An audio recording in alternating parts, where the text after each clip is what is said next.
ఆస్తులు ఇక్కడ కాదండి. నీకు ఇక్కడ ఆస్తుల వల్ల ఉపయోగం లేదు. డబ్బుని మనం సంపాదిస్తున్నాం, కానీ డబ్బు మనల్ని సంపాదించడం లేదు. ఆ డబ్బు నువ్వు ఎలాగైనా సంపాదిస్తావు, కానీ ఆ డబ్బుతో నిన్ను ఎవడు కొనలేడు.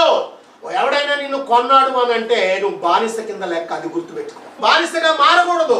నువ్వు అక్కడికి అమ్ముడుపోయేంత స్థితి లేదు నీకు. నిన్ను కొనగలిగేవాడు భూమి మీద ఎవడూ లేడు. కానీ డబ్బును మనం ఎలాగైనా సంపాదిస్తాం, దాన్ని సంపాదిస్తామని గుర్తుపెట్టుకోవాలి. అందుకనే మారు మనసు కలిగినటువంటి బిడ్డను మనం చేసుకోవాలి. దేవునికి స్తోత్రం కలుగుతాక.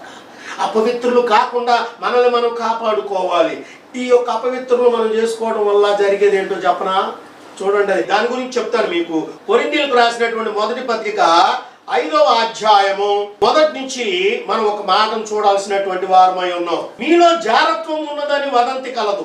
మీలో ఒకడు తన తండ్రి భార్యను ఉంచుకున్నాడట. అట్టి జారత్వము అన్యజనులలోనైనా జరగదు. ఇట్లుండి మీకు